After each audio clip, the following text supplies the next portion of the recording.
Well, let's get some more analysis. We can speak now to Itamar Rabinovich, who's a former ambassador of Israel to the United States and also President Emeritus of Tel Aviv University. Thank you so much for taking the time to speak to us.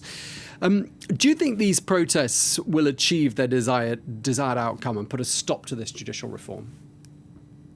Protest, yes. Now, I think that as the government pushes on with legislation, several developments can take place. First of all, the Supreme Court can throw out the legislated law. And secondly, I think we are on the way to a general strike, to civil disobedience. The full crisis is still ahead of us. Why do you think Netanyahu is so intent on pushing ahead with these judicial reforms?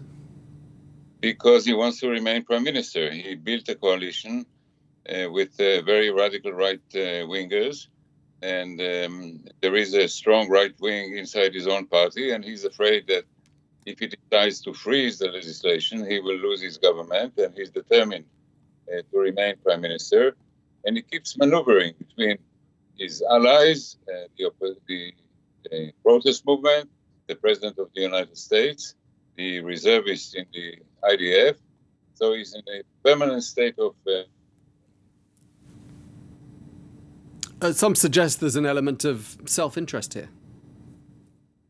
Of course, he's, first of all, he's been prime minister for a long time. The second time around since 2009. Some people think it may be enough. He doesn't think so. Secondly, remember, he's on trial, and he thinks that he can best protect himself from the prime minister's seat and not from outside the government. We had an earlier prime minister who resigned and faced charges and ended up in jail. So he's determined to stay in power, practically at all costs.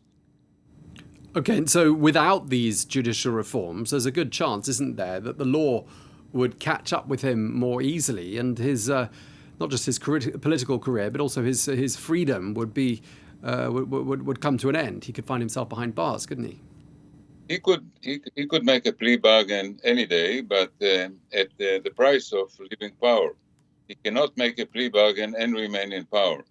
So the choice he needs to make is whether he wants to be a free man or whether he wants to hang on to power.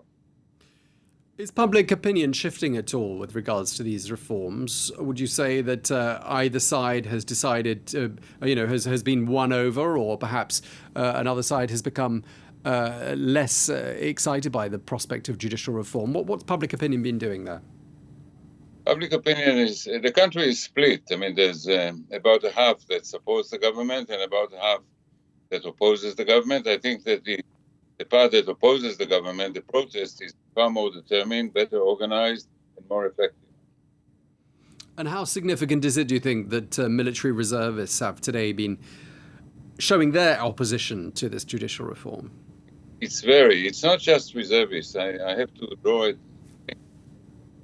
for reservists.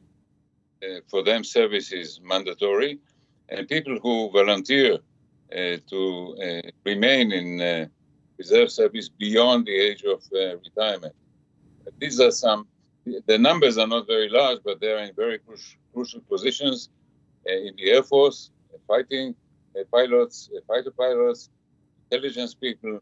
There are several hundreds, but their participation in the IDF is crucial for the country's national security. All the while, Israel's allies are looking on with considerable concern, I think it's fair to say. The Israeli President, Isaac Herzog, is currently in Washington. Clearly some considerable tension between Prime Minister Netanyahu and the Biden administration. Do you think President Herzog can play a useful role in trying to patch up those relations? He will try to do that. This is the role he's trying to play at home. The president is not the head of government, he's the head of state. He's been hosting a dialogue between the coalition and opposition. That dialogue has been interrupted. He's asking to resume it. He's trying to be the peacemaker. And I think he will try to play the same role between Biden and Netanyahu. Not an easy task. Yes, because, it does seem that a visit by Prime Minister Netanyahu to the White House with President Joe Biden in it is a long overdue visit. So we're just receiving reports that perhaps indeed that visit will happen in September. I mean, it's been a long time coming, hasn't it, this invitation? No, there's been a spin put on it. What President Biden agreed is to meet with Netanyahu at the UN in September, not to invite him to the White House in Washington.